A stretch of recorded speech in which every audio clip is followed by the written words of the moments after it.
राम राम राम राम राम राम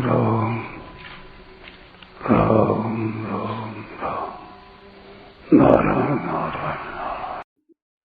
संबंध। अब भगवान आगे के श्लोक में अपनी अवज्ञा का फल बताते हैं।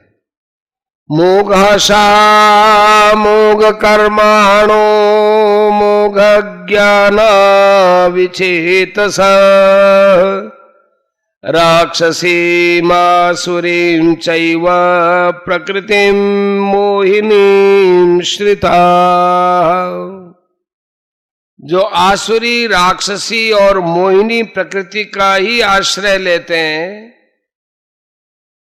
ऐसे अविवेकी मनुष्यों की सब आशाएं व्यर्थ होती हैं, सब शुभ कर्म व्यर्थ होते हैं और सब ज्ञान व्यर्थ होते हैं। अर्थात उनकी आशाएं, कर्म और ज्ञान माने समझ सत्फल देने वाली नहीं होते। व्याख्या। मोघाशा, जो भगवान से विमुख होते हैं, वे सांसारिक भोग चाहते हैं, स्वर्ग चाहते हैं, तो उनकी ये सब कामनाएं व्यर्थ हो जाती हैं। कारण कि नाशवान और परिवर्तनशील वस्तु की कामना पूरी होगी ही, यह कोई नियम नहीं है। अगर कभी पूरी हो भी जाए तो टिकेगी नहीं, अर्थात फल देकर नष्ट हो जाएंगी। जब तक परमात्मा की प्राप्ति नहीं होगी, तब तक कितनी ही सांसारिक वस्तुओं की इच्छाएं की जाए और उनका फल भी मिल जाए, तो भी वह सब व्यर्थ ही है। 7 का 23वां। मोघ कर्माण, भगवान से विमुख वे मनुष्य शास्त्र विहित कितने ही शुभ कर्म करें, पर अंत में वे सभी व्यर्थ हो जाएंगे। कारण कि मनुष्य अगर सकाम भाव से शास्त्र विहित यज्ञ दान आदि कर्म भी करेंगे, तो भी उन कर्मों का आदि और अंत होगा और उनके फल का भी आदि और अंत होगा। वे उन कर्मों के फल स्वरूप ऊंचे नीचे लोकों में भी चले जाएंगे, तो भी वहां से उनको फिर जन्म मरण में आना ही पड़ेगा। इसलिए उन्होंने कर्म करके केवल अपना समय बर्बाद किया, अपनी बुद्धि बर्बाद की और मिला कुछ नहीं। अंत में रीते के रीते रह गए और जिसके लिए मनुष्य शरीर मिला था, वो लाभ से सदा ही रीते रह गए। इसलिए उनके सब कर्म व्यर्थ निष्फल ही है। तात्पर्य यह हुआ कि मनुष्य स्वरूप से साक्षात परमात्मा का अंश है, सदा रहने वाले हैं और कर्म तथा उनका फल आदि अंत वाला है।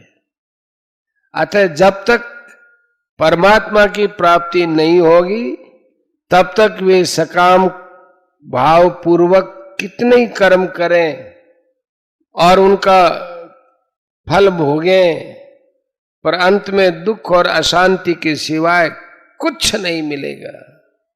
जो शास्त्र विहित कर्म अनुकूल परिस्थिति प्राप्त करने की इच्छा से सकाम भाव पूर्वक किए जाते हैं, वे ही कर्म व्यर्थ होते हैं, अर्थात सत्फल देने वाले नहीं होते।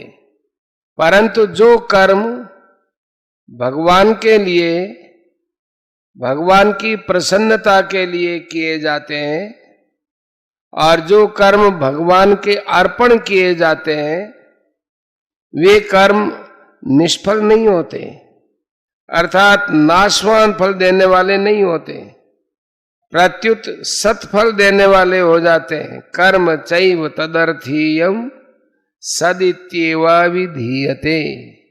17 का 27। 17वें अध्याय के 28वें श्लोक में भी भगवान ने कहा है कि जिनकी मुझ में श्रद्धा नहीं है, जो मुझसे विमुख हैं, उनके द्वारा किए गए यज्ञ, दान, तप आदि सभी कर्म असत होते हैं, अर्थात मेरी प्राप्ति कराने वाले नहीं होते। उन कर्मों का इस जन्म में और मरने के बाद भी परलोक में स्थायी फल नहीं मिलता, और जो कुछ फल मिलता है विनाशी मिलता है, इसलिए उनके ये सब कर्म व्यर्थ हैं। मोघ ज्ञानाः, उनके सब ज्ञान व्यर्थ है।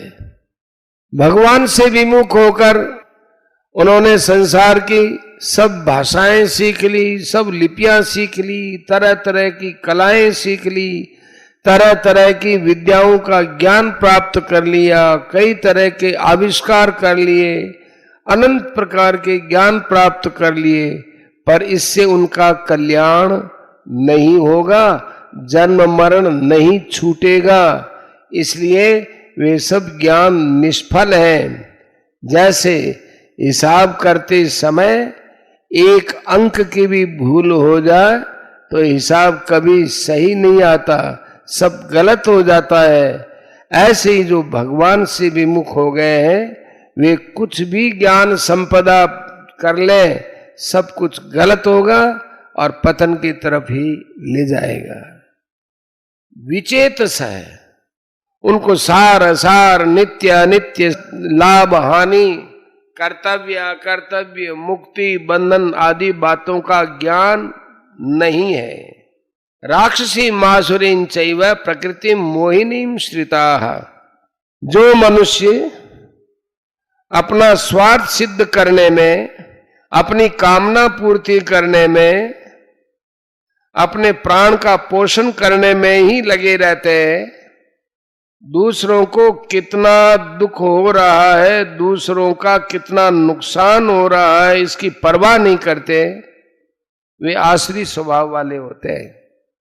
जिनके स्वार्थ में, कामना पूर्ति में बाधा लग जाती है, उनको गुस्सा आता है और गुस्से में आकर वे अपना स्वार्थ सिद्ध करने के लिए दूसरे का नुकसान कर देते हैं, दूसरों का नाश तक कर देते हैं। वे राक्षसी स्वभाव वाले होते हैं, जिसमें अपना न स्वार्थ है, न परमार्थ है, न वैर है, फिर भी बिना किसी कारण के जो दूसरों का नुकसान कर देते हैं, दूसरों को कष्ट देते हैं। जैसे उड़ते हुए पक्षी को गोली मार दी, सोते हुए कुत्ते को लाठी मार दी और फिर राजी होने लगे। ऐसे लोग मोहिनी स्वभाव वाले होते हैं।